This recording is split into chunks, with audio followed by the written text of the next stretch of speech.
Hey everybody, it's the Smash on BDTL Radio, and wherever you may be and however you may be listening, thanks for making us part of your evening this evening. I'm here alongside OniTheWolf once again. Hey. We're here to bring you a couple of interesting topics again, as we're going to say that this was the finale for this season, but you know what? We decided we're going to go ahead and keep it going. We'll see if we can come up with any other topics. Go ahead and post. If you want to get in touch with us, hit up the Q&A topic in the Smash blog on BDTL Radio in the BDTL section of Brawl Domain. Give us topics, your thoughts on the show, whatever. We want to introduce a special guest with us. We have FaZe from Steel Valor. Thanks for joining us in the Smash, bud. Hi. We'd like to talk about the BDTL updates. The playoffs have begun. The quarterfinals have started. Oni, would you like to give us a little rundown of that?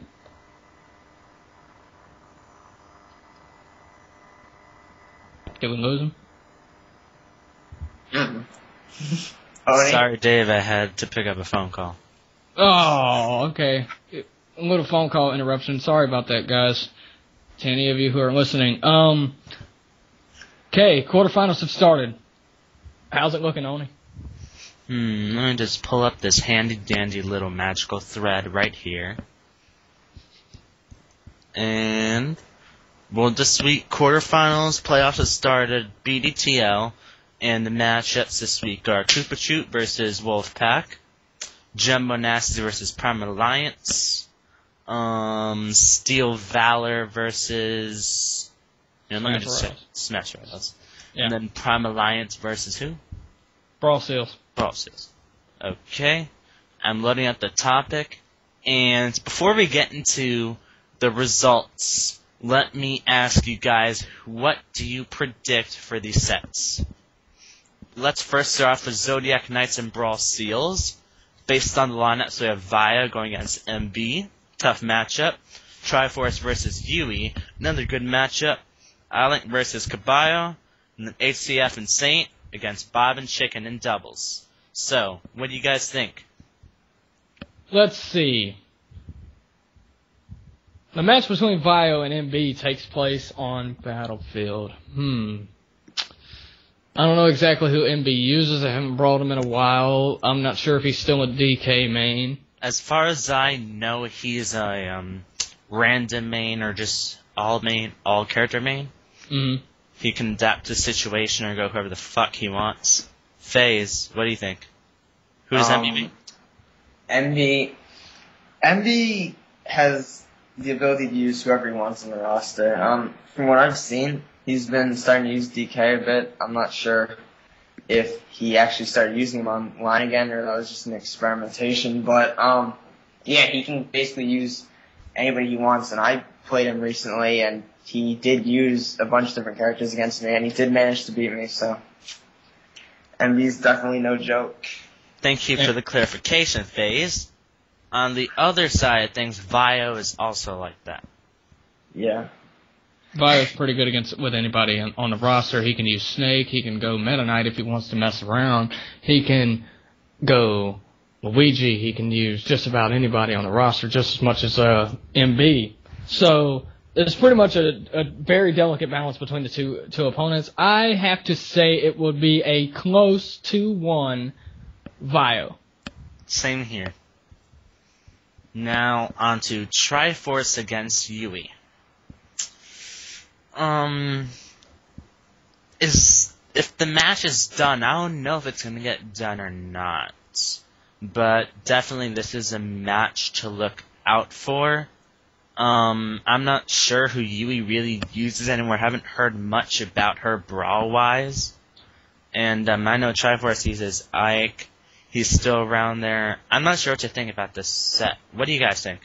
Well, go ahead, FaZe. You can go first if you want. Alright, overall for this set, if it does get completed, I'm not really sure what to think about this. My main opinion is that Yui might actually be able to pull off a win against Triforce, considering that she could whip out a Snake or Well, yeah, probably Snake or Toon Link, which on Wi-Fi would give an Ike a lot of trouble. And combined with the lag that would probably be experienced throughout the set, it only makes it that much harder for Triforce. So basically, you has lag field advantage.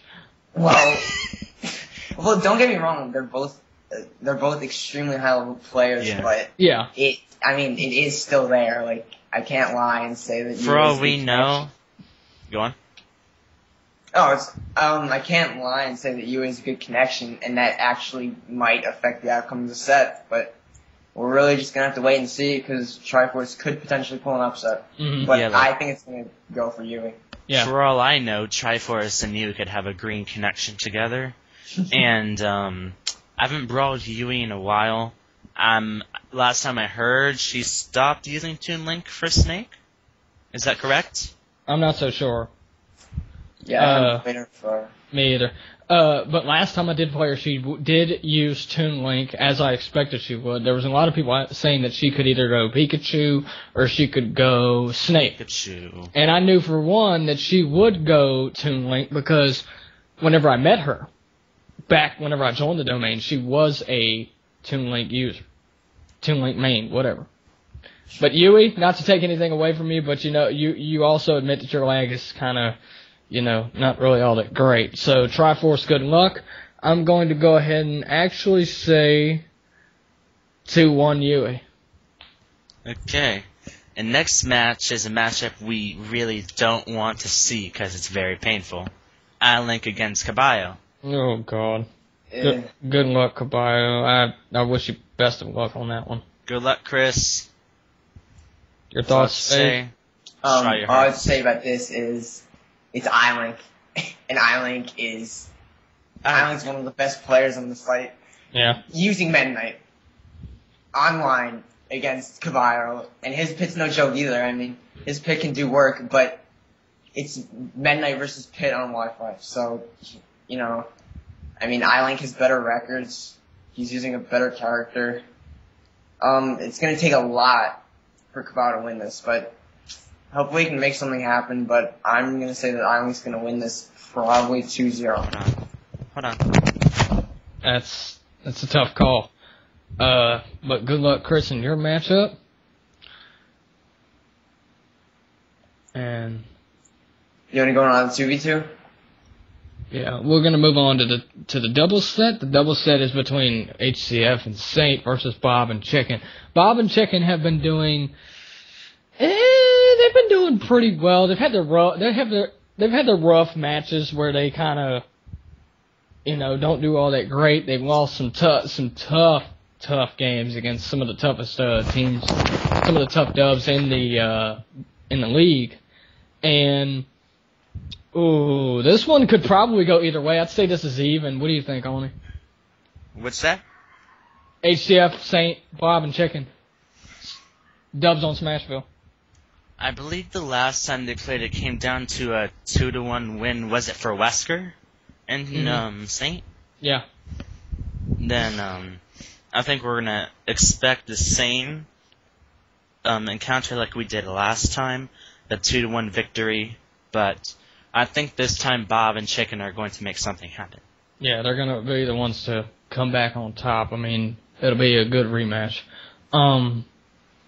Next matchup we have is Still Valor and Smash Royales. I know we've already been through the teams, but, before we continue, Zodiac Knights omitted Halberd and Pokemon Stadium 1, which, if anyone read the topic, already knows that, so I don't really know if we should be pointing all that out.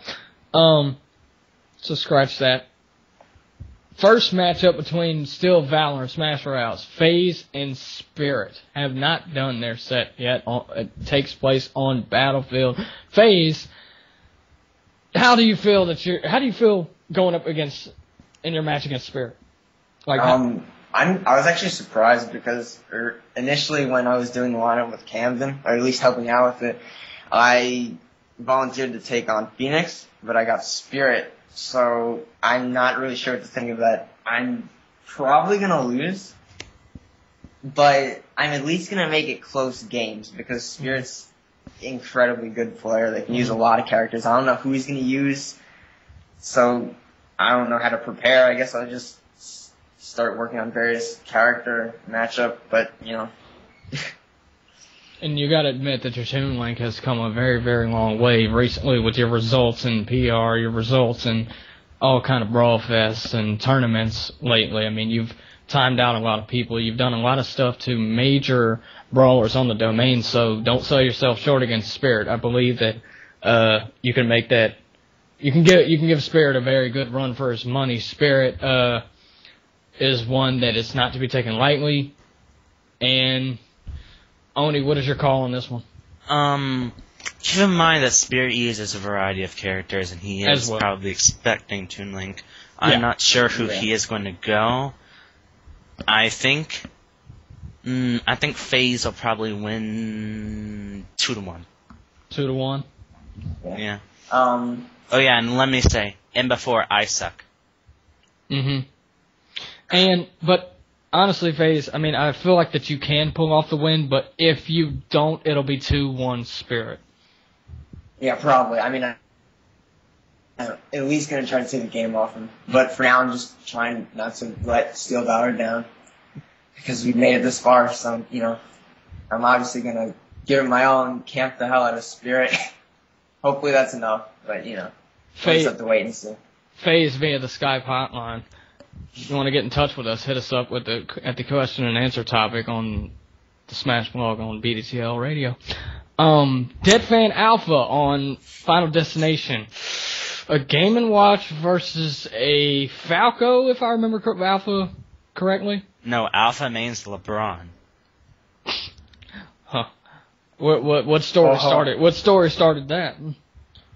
No, because Alpha loves LeBron. Yeah, he loves LeBron. Alpha? Oh yeah, I remember that. He used to tell me LeBron's so much better than Kobe. Anyway, don't worry. That one could probably. I'm gonna say 2-1 Alpha. Yeah. Maybe 2-0. I mean, I remember the last time Detfan faced Alpha, he wasn't really happy because he got 2-0'd left and right. But yeah, I'm gonna call 2-1 Alpha. Detfan's a good Game & Watch. Alpha's a good Falco. I think Alpha has probably the most techie Falco on the site, and Detfan obviously pretty much has the best Game & Watch on the site. So it's gonna be interesting. If Detfan goes in there with an attitude of, I don't care, I'm just going to play the game and have fun, he'll definitely perform well against Alpha, because, you know, that's the kind of person Detfan is. He doesn't worry. And I don't think Alpha is really worrying about the set either, so it'll be a very good match. I believe so, too. Phoenix goes ahead and 2-0's Baka Rakiga on Smashville. Ooh, must be tough going up against the Sonic. You're Too Slow comes into play again. And the dub set between Steel Valor and Smash Royales, which could probably be the deciding set if Detfan and FaZe continue to pull off wins against Smash Royales. The dub set, Creamy and Funman versus Sam and Ivan. Sam and Ivan have an advantage already because of Sam, obviously. But I mean, I don't even know if Funman's even like. Funman's a rookie, correct? Yeah. Yes. I don't even know if he knows like the layout of BDTL much. I heard from Cookingless he doesn't brawl much at all, and he's going up in dubs against Creamy. That seems kind of odd to me, but. Well, also keep in mind that he was our only other option. He had to be in the lineup. So. Did you guys get struck by the League of Legends curse? No. Surprisingly enough, actually. Smoom's Brawl Disc broke, so he's rendered useless for the rest of the, Ouch. Yeah. Ouch. It sucks, because Smoom was probably the best player on Steel Valor, and his Wii broke, like, right around this time, which is ironic. But we don't have him, so... And Camden isn't... Oh, God. Oh, yeah. Camden is not able to play Brawl either, from what I've heard, so it's just us. Yeah, that kind of puts SV in a little bit of a hole there. little bit of a slump. I hope you guys can climb out of it. Best of luck to y'all in y'all's first match against Smash Royales. I'm seeing a potential ace set between FaZe and Phoenix. Possibly.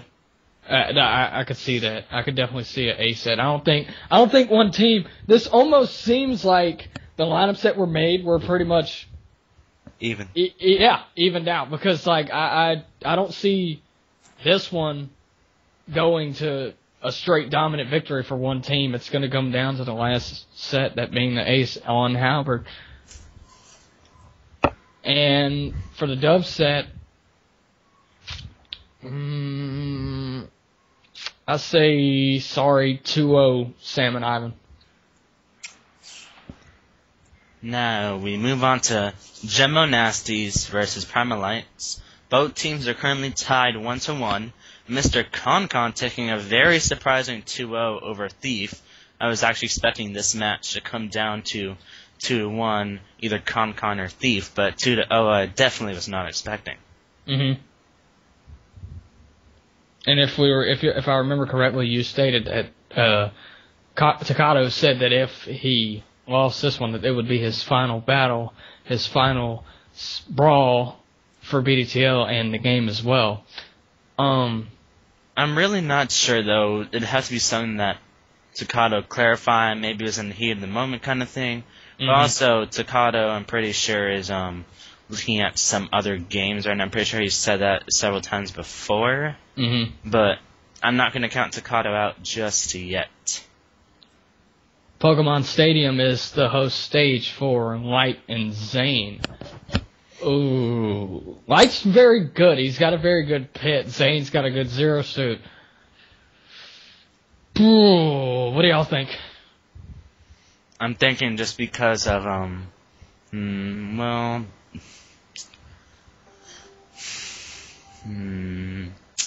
would say 2-1 Light, because of the sheer fact that Pit can cover more range than Zero Suits.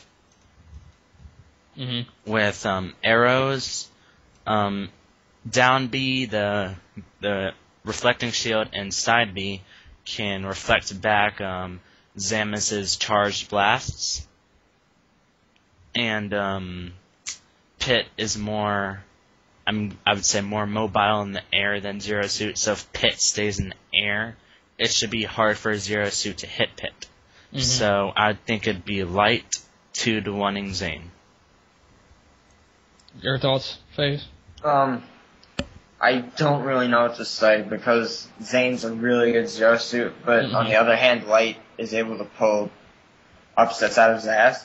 But I basically agree with what Oni's saying, in the sense that Hit would be able to cover more area than Zero Suit, and he has more camping potential. But it can go either way. And those back airs that Light pulls off. Light is very well known to pull off sweet spot back airs. I noticed when he played me one time. That is seriously every game winning kill. He killed me with a back air. I think it was like a couple months ago he was playing somebody. They were saying, what is with the back airs or something like that, because he kept hitting them with sweet spot back airs and finishing them off with that. Good luck to both contestants. I also agree, Light 2-1. BCB gets 2-0'd on Halberd by Deoxys. Ouch. BCB kind of went into this match with a chip on his shoulder, because the fact that it was Snake on Halberd, Snake's grab release shenanigans on Wario is bad enough, and Wario doesn't have enough air room to move around in the air with down air, the bike and everything on Halberd. And I believe on some of the transitions, Snake can camp him out if Wario's losing, because the claw and the laser and the beam and all that crap will aim at Wario, and the ceiling is pretty low, and I believe the horizontal blast zone of Halberd is also not the longest. So forward tilt and up tilt are reliable kill options against Wario. Compile that with the fact that Snake can grab release Wario and up tilt him or up air him and whatnot. Kind of made it a bad matchup to begin with. On top of that, it's Deoxys. Yeah, Deoxys is one of the top brawlers of the domain. He had somewhat of a breakthrough season this season. Mm-hmm. He's doing more of the same in the playoffs. And then Prime Alliance finishes their lineup with a double set as well as Jumbo Nasty's, going with it being Striker X and Donosoft on 2v2 on Final Destination against Mochi and Tails. I believe, I don't want to sound biased, but I believe Striker and Donna have got this. They've been doing dubs all season. Striker is a good singles player, so is Donna. Donna beat Kid when the cards were stacked against her with that Olimar matchup. Striker X is also a good brawler, and they have been doing teams all season, so not only are they good, but they've also had some team chemistry between them because of how they have been playing throughout the season. So I think Striker and Donna are going to win, not doubting Tails and Mochi's ability, though. So, because I believe Mochi's been doing doubles too, if I recall correctly. Mm-hmm. So, but I still think that it'll be a close set with Striker X and Donosoft edging it out. So we have a potential ace set here. Mm-hmm. And don't ever count out Tails. Tails is actually is not an amazing Meta Knight, but he's actually growing. He's growing as a brawler. He's really stepping up his game, and he's been doing a lot better lately. In recent matches that I've heard he's been in, he's done very, very well. But given Prime Alliance is the best team in the freaking league, they're not getting the they probably could have the upper hand here. I say 2-1 PA on that one. So you think it's going to come down to an ace set, or would you give it 3-1 to Prime Alliance? I say ace. What do you think, FaZe?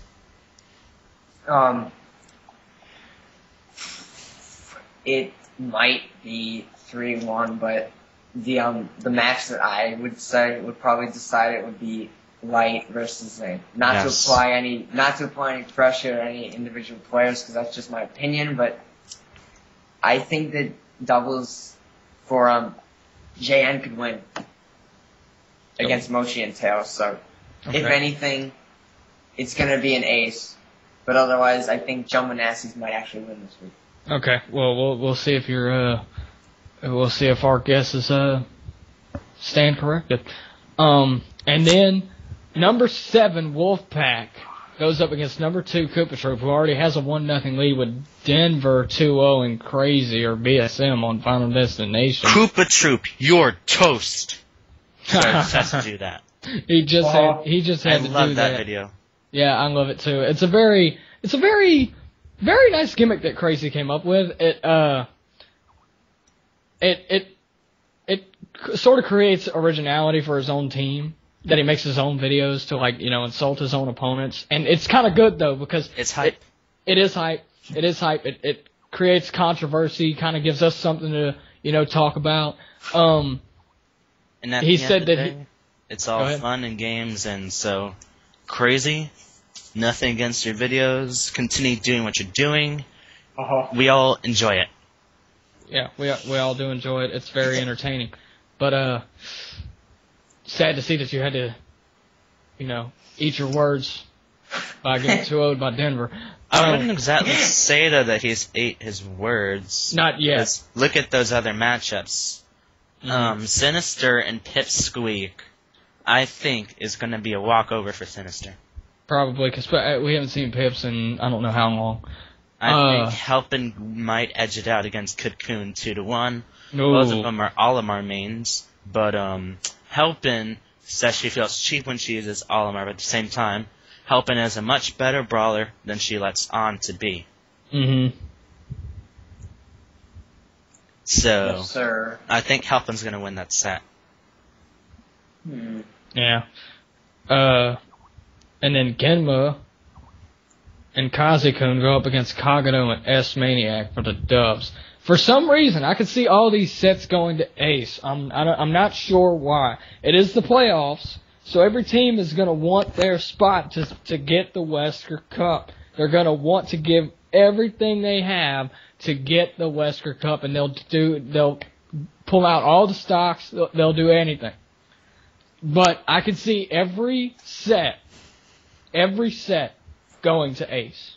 I'm just going to say for this set, I'm going to give it to Wolfpack 2-1 in dubs just because of the sole fact that Kazakun and Genma have been teaming all season. Mm-hmm. They've been doing work. They've been getting results, not gonna lie. Yeah. Genma possibly being Rookie of the Year this season. He's really stood out. And Kazakun has actually stood out as a Marth, kinda. I haven't heard not much talk of the kid. I mean, he was pretty good whenever I faced him, but I mean, you know, Martha's pretty terrible matchup for me, but no excuses. But don't forget that Kagado and S-Maniac are a legitimate dubs team. They are very good. I hear S-Maniac's doing very good as far as a doubles player goes, according to Kagado. But I have to say, that could go 2-1 Kazakun and Genma. And it could be the deciding set that will go to Ace. Mm-hmm. Ladies and gentlemen, this is your quarterfinals rundown. We'll give you another rundown whenever it's all said and done. We'll see if our predictions were correct. And we'll get back to you. Now, moving on.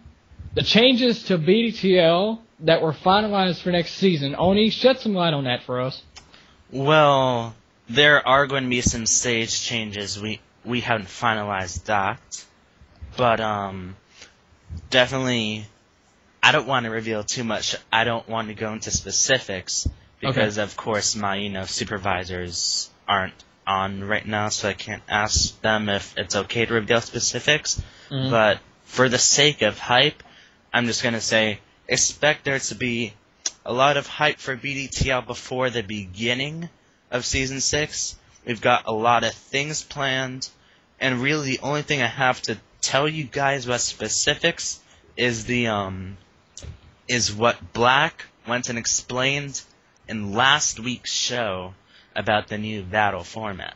That has been finalized, but pretty much you can find what he talked about during last week's podcast. Basically, the gist of it is that we're trying to create even matchups instead of having, let's say, Cookie List against Denver. Mm-hmm.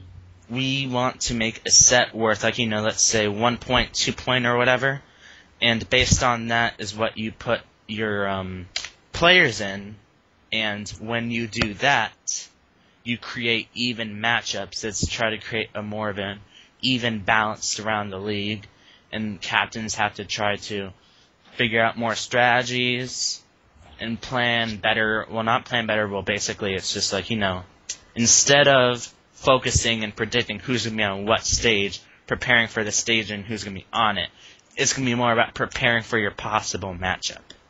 Mm-hmm. So that'll go a long way in helping new players build from the ground up into good players. That's what Black wants to focus on.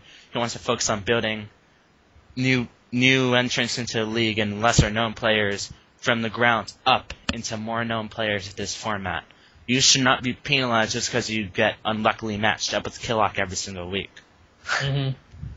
So that's what we're trying to do. We're trying to get the people who have the power to get known but are in unlucky situations to be able to get known and produce the results that they feel that they could produce. And we are going to run through some stage changes for the neutrals next season. Not to get into too much specifics, but we're kind of okay on the neutral stages. I don't want to give too much away, but you can pretty much expect Pirate Ship gone. Not that anyone needs it anyway, but Dude. And Picto Chat is kind of hanging on a thread right now. I could see picture chat being gone because of the drawings can kind of screw you over. You can get super gayed on that stage. I don't really consider it a neutral all that much. I mean, if anybody considers it a neutral, you'd be crazy. But I could see that one being gone. Whereas pirate ship, I will say it's fun to play there, but in a competitive state like BDTL, I don't think so. You wouldn't catch me playing there. Expect one more addition to the neutral stages next season. We do not know what stage that will be. We're kind of debating on it. But as soon as we get a finalized answer, we'll be sure to get back to you guys. And like I said before, though, before the start of Season 6, expect there to be a lot of hype and a lot of activities involving people. And in the words of Camden, it's not all about hype. You gotta get that lasting appeal, son. Mm-hmm. Gotta get that lasting appeal. Lasting appeal over a hype any day. Yep. As a wise man once said. So, getting into Wesker's question from the Smash Q&A topic. Wesker asked, and I believe it's pretty much a controversial question, but try to leave emotion and preference out of this question. We're going to try to answer this as honestly and without bias as we could. But Wesker wants to know, hold on. What members besides current captains would you put in each team's captain position? That is a very good question, but also could cause a ruckus, but we'll answer it as honestly as possible. Good question, Wesker. Would you like to start first, Gray, or would FaZe like to start first? I concur. Go ahead, FaZe. Alright. Now this is besides current captains.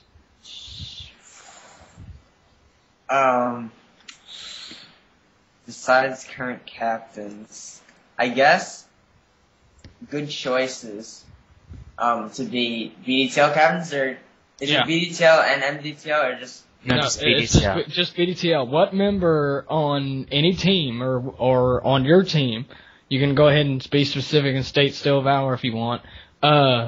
What member of your team would you like to be put in a team's captain position? In each team. Well, this is any team. You can go ahead and say Still Valor. We'll give others. Alright, if you want me to say Still Valor, well, Deathman's already been captain, so I would have to say that Smoon would probably make a pretty good captain, considering that he plays offline a lot. He knows about the metagame. He probably knows a bit about the matchups. So, with that information alone, he'd probably make a pretty good captain. As far as I'm concerned. Let me think. Now, for Zodiac Knights, I know you're going to hate me for this, but I could see Vio, or even Wesker, rather. Vio or Wesker could be good captains for Zodiac Knights. What are y'all's thoughts? Zodiac Knights is a bit of a pickle because they have Vio, Wesker, and iLink. All are very knowledgeable. But based on the fact that Jonathan does not want to be a captain, and that eliminates him. Yeah, Jonathan doesn't want to be a captain. Like, he doesn't want to be a captain. He would be a great captain, but he doesn't want to be a captain, sadly. And I think Wesker has been a captain before. Yeah, Wesker's already been a captain. Yeah, okay. So the only choice left there is iLink, but iLink, that's not even a bad choice. It's a very good choice. The guy is in contention for the most knowledgeable person on the site. He's been around for a while. Is he co-captain Zodiac Knights, or is that Vio? I think it might be Vio. I'm not sure. I know Vio when he gets on BDTL, he usually does do the lineup topics. And then he's played offline. He knows about the scene. He's been around the forum for a while. And when he talks about, like, the MK band form, frame data, matchups, telling people about their mistakes based on what he sees, he's very knowledgeable. Mm-hmm. And he can tell it to you like that. So, that's why I think iLink would make a good captain for Zodiac Knights. Same deal with Smoom, I'd say. They both have the same qualifications. Okay. Koopa Troop. Besides Kagero, who could be captain? Can you give me Koopa Troop's roster? Hang on, I'll look it up real quick. Let's see.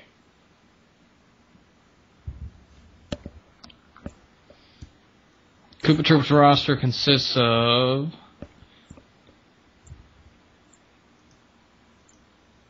Kagero, obviously, S-Maniac. Fucking brought him in, hurry up. Pipsqueak, Denver. Yeah, Denver. Who else? Kid Kun? Kid Kun, yeah. And I think that's about it, because everybody else is gone inactive. I could see... Kid Kun gets my vote. Yeah, same here. I could see Kid Kun being a good captain for Koopa Troop. Because he also has a pretty good knowledge of the metagame. I mean, he knows a lot of good matchups. I mean, he knows teams. He can learn. He may not know right now, but he can learn team strengths and weaknesses. I mean, it's all a learning process. I mean, Kagero and other captains before him didn't really. They never really, just got where they are today. They had to learn. I could see Helpin being a good captain for Wolfpack. Helpin, yeah. She could probably lead Wolfpack to a championship if she tried hard enough. Because she's good enough. But, Smash Royals.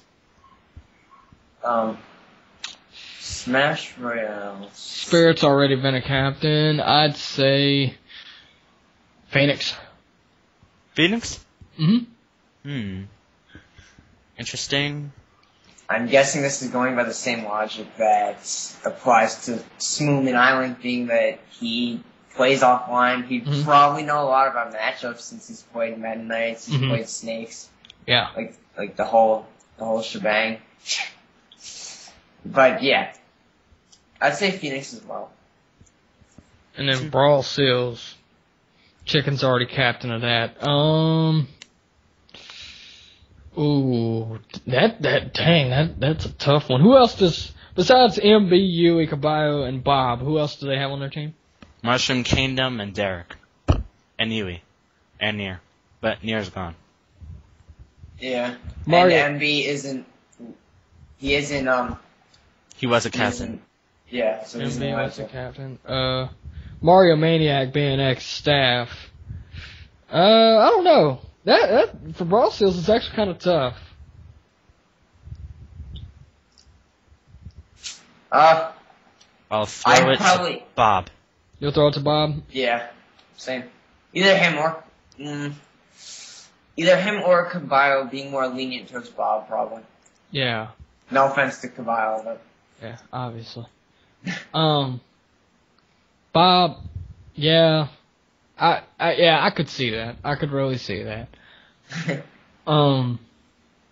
He'd probably, again, as I stated before, he'd probably have to learn just like everybody else, because I know not everybody got as good as they were without learning. Prime Alliance. I'm gonna go ahead and say, Tails, Rust, Grapes, Mochi, Deoxys. I'll say it's between Zane or Deoxys. I'd say Deoxys. yeah, how would you guys think Deoxys would do as a captain? I don't know. Well, since the only way they can come into contact with him would be through the team board, because he can't get on chat, right? That's a problem. That'd be the only problem. But I mean, it's not like chat really verifies any knowledge of being a captain. Oh, If he can't get on chat, so yeah. No, go ahead. If Rust was more active, he would be my pick. Mm-hmm. Same Yeah, here. but I think Deoxys would also make a fine captain. Mm-hmm. At least co-captain, if anything. And yeah. And then Jumbo Nasties. We got Con, Light, BCB, Oni, Striker X, and Dinosaur.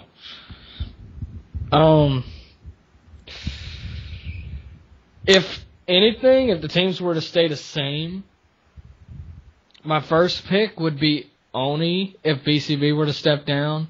But then my second pick would be Con immediately. Yeah. In that same order. No bias. I'm saying that Oni would probably be a good captain. Mm-hmm. And Con as well. Because they both know a lot about BDTL, how they run. Mm-hmm. They both have been around for quite some time. So they have information about the league itself. They both know about metagame in general. They're both active in the community. And they would be my top 2 choices for captains. Same here. Good question, Wesker. We look forward to hearing from you sometime. Just hit us up, man. Ooh, okay.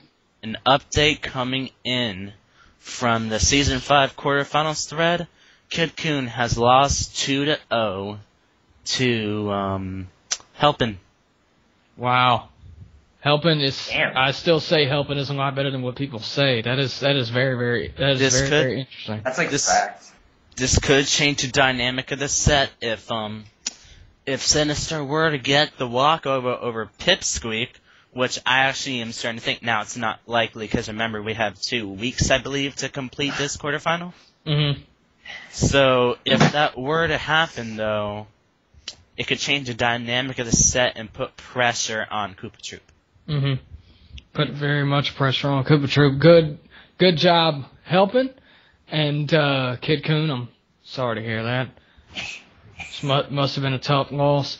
All right, now we're going to take you to the Smash question of the week for the second question in a row.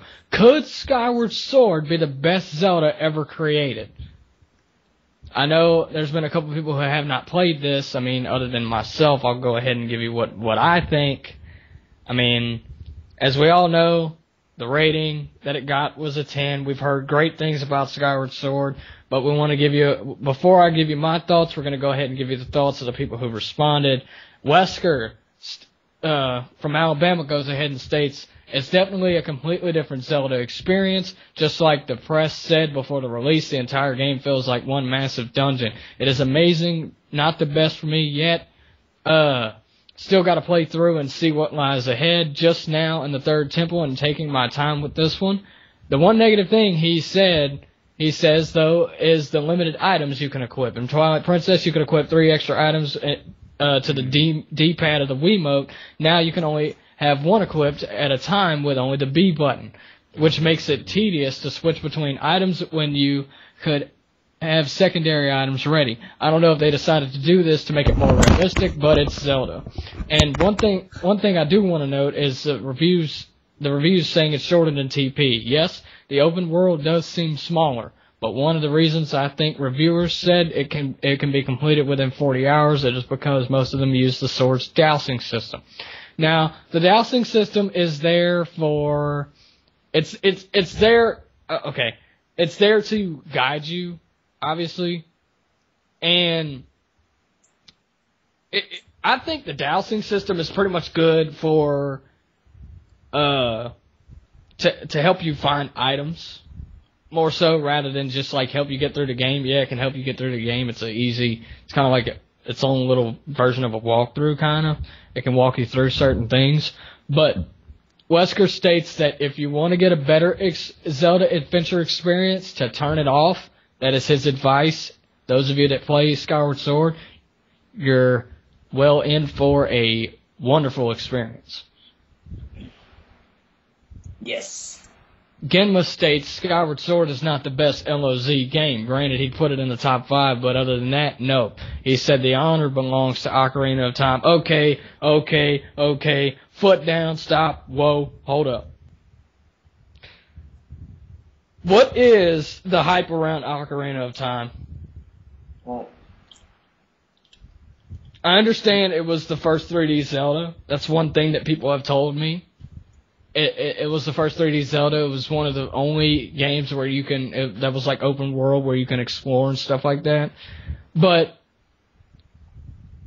I beat it twice. I beat the 3D version. I beat the N64 version. I don't find any. I don't see what. I'm not feeling the hype of Ocarina of Time. Personally, I don't think Ocarina of Time is the best Zelda game ever, because the one that I thought was better was Twilight Princess, believe it or not.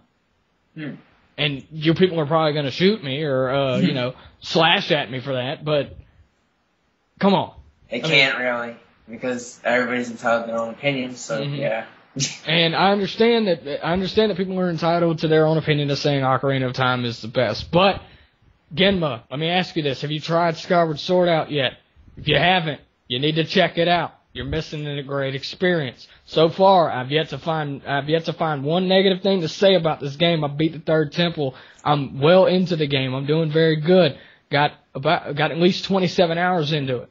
It's very, very good. It's very story-based. That's the reason why I like Twilight Princess so much over the other Zeldas, is because it was more story-based. Skyward Sword is story-based. There's a storyline you actually follow throughout. You actually get a better feel for the characters in Skyward Sword. I'm not going to spoil nothing, but OOT was just dungeon hopping with the occasional cutscene of Link and Zelda meeting up. And yeah, I mean, like, you back then you didn't know Sheik was Zelda, but you tend to figure that out later on, and then, like, I mean, that's like only part of the story that you have is between those two, and the sages. They tell you that that Link's the hero of time. He's got to stop gaining all that other stuff. But the reason why I prefer TP and Skyward Sword over Majora's Mask and Ocarina of Time is mainly because it is story based. It's more interactive, all that other stuff. So yeah, that is the Smash question of the week number 2. Any of you want to get in touch with that, go ahead and give us your thoughts. We'll give you our thoughts after the show. And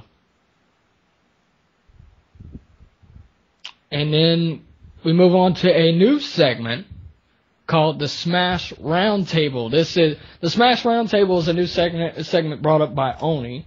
He came up with it, and it's a live question. We're going to throw a live question at you, and we want all of you to respond to this in the question and answer topic. And this also pertains to Zelda. What is your favorite Zelda game of all time? Just go ahead and throw it out. There's probably going to be multiple answers for this. Some of you are going to say OT. If it's cool, it's cool if you say that. Everybody's entitled to what they think. Go ahead, give us your thoughts at the Q&A topic. We're going to be throwing you a live question here every week from here on out, and maybe talk about some other things that have to do with gaming. Some new games that are coming out. I've given you my opinion on Skyward Sword. I want you to check it out. FaZe, do you have anything to comment? About the favorite Zelda game? I would have to say Link to the Past, but that's just me. Why? Like, I just loved it all together. Like, the gameplay being, like, two-dimensional instead, you got to play as different kind of Link. I mean, it was just more appealing to me, considering I didn't get stuck on every single dungeon, like some other Zelda games I've played. Yeah. And, I mean, it was just really cool Zelda for me. I don't really know how to clarify, but that's my personal favorite. Mm-hmm. What about, you said yours was Twilight Princess? Twilight Princess, yes, because it was more story-based. You had to figure out what Sant was doing, what his role of taking over Hyrule was. If I remember, I hadn't played Twilight Princess in forever, so I don't really remember the storyline behind Sant, sadly. But it was basically dungeon hopping, and then you had to find out stuff about Midna, how she was the Twilight Princess, what her role as the Twilight Princess was. and all this other stuff. But it was a great game. I enjoyed it very much. I'm enjoying Skyward very much. And just check it out. But yeah, give us your thoughts. What's your favorite Zelda game of all time? That is the Smash Roundtable question of the week. Shouldn't we talk to Oni about this? Yeah, what's your favorite Zelda game, Oni? Okay, OT fans are gonna slap me, but Majora's Mask is my favorite Zelda game of all time. It's the only Zelda game that I can go back and play without getting bored. When I was 9, the moon scared the shit out of me. Oh, yeah. And, Yo, I'm gonna let you finish, but Wand of Gamelon is the best Zelda game of all time. I'm sorry, I just had to make that. But yeah, finish. Go ahead. It was different. There was a lot of more places to explore in Majora's Mask than it was in Ocarina of Time.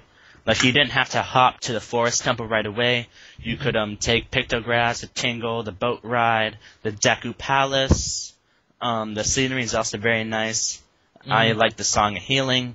The fact that it was different with the different masks and the transformations. And I believe Twilight Princess, Majora's Mask gave you more of a way to interact with the NPCs. Like, in the Bomber's Notebook where you had to help people, you wrote down people's problems and you had to solve them. You had to interact with these CPUs. You found out their personal problems, like Cafe and Andrew, how Skull Kid turned Cafe into a small boy and he has a Keaton mask because he has to go out into Iconic Canyon and get his wedding mask back from Sakon. And at the end of that mission, you reunite them and they give you the couple's mask. And then in Stonehenge, I believe it was the ice place. I think it was Stonehenge. No, Snowhedge. The Goron baby's crying. You have to play the Goron lullaby to make him fall asleep, and he's crying because his daddy isn't back yet. But in reality, his daddy had died and froze. So you had to interact with the CPUs more, gave you more of a feel for the Zelda universe and how you can manipulate time, slowing it down, speeding up by two times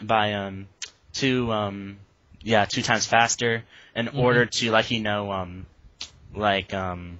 help your mission. Like, if it would benefit you to have time go by faster, you would do it. And if you had nothing to do one day, you could go to the next day.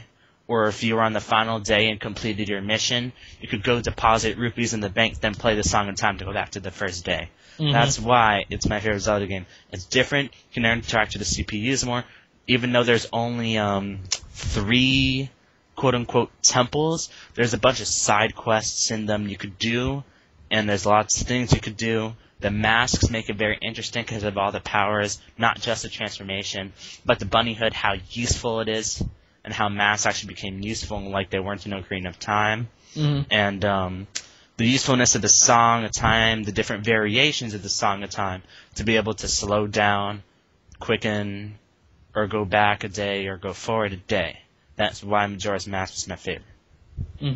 And with the time system, it actually helped you become work on time management skills.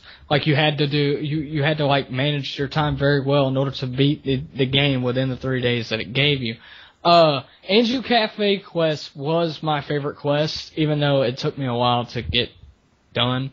That probably took me the longest. I put Majora's Mask down for a long time because of the Bay Temple. I couldn't stand the Bay Temple. It's probably the hardest water temple in the Zelda series. Oh, that gave me rage fits. Yeah, same here. After that temple, I just put the game down after a while because it was just too frustrating. Oh yeah, another aspect: collecting the fairies to get your power-ups. Yep. That also was a bit of a hassle, but it worked. Very helpful in that game. Majora's Mask was another good one. But other than that, you tell us what your favorite Zelda game of all time is and tell us why. We'll give you our response in the topic. And yeah, the BDT. Go ahead.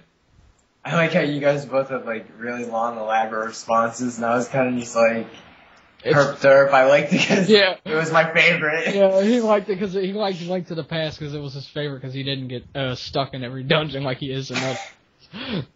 But, it's your thoughts. It's whatever you think. And to every NBA fan out there,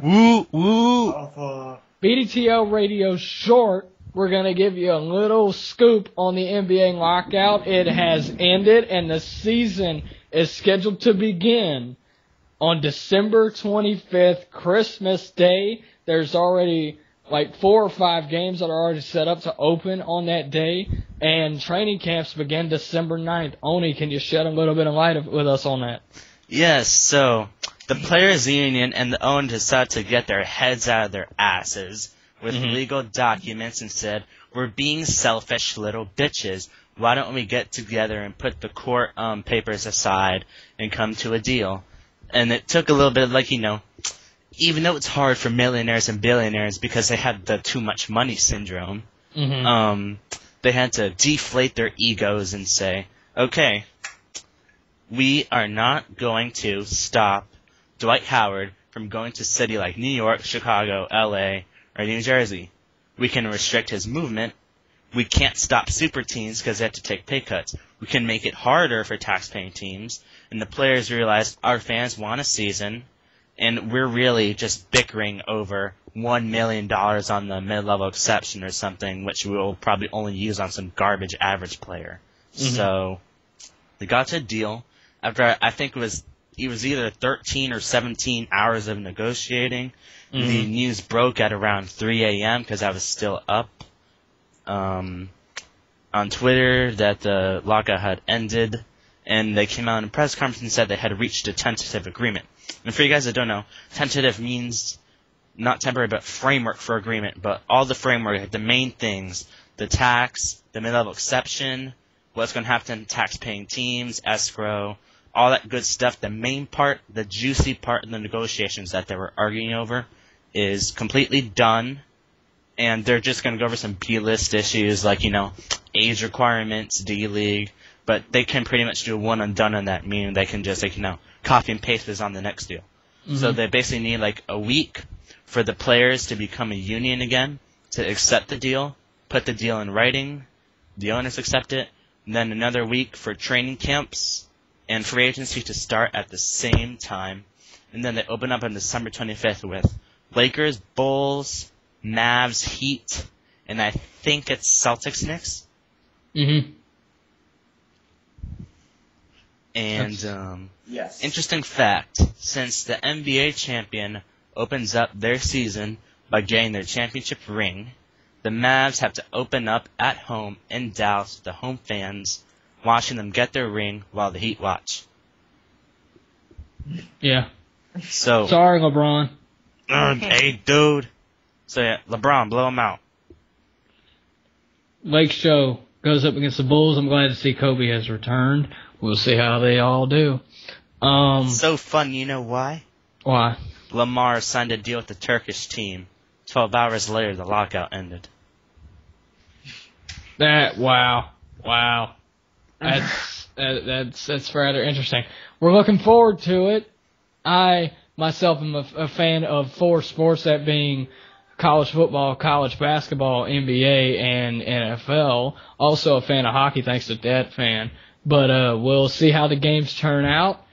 We should be wrapping up right now. We've just about covered every topic. If you want to get in touch with us, hit up the question and answer topic in the Smash on BDTL Radio on the BDTL boards. I'm Gray Fox alongside Oni and FaZe. Yeah. Have any last words to say to the audience, FaZe? Nothing much, actually. Thanks for joining us, Except FaZe. hi. Thanks for joining us, FaZe. It's good, always good talking to you, bud. Oni, thanks again for joining me with this. No problem. And remember, guys, don't be strangers. Comment, ask questions, criticisms, discussion, contact between Gray and I. If you want to be a special guest, you can ask. Although I think we have a line right now.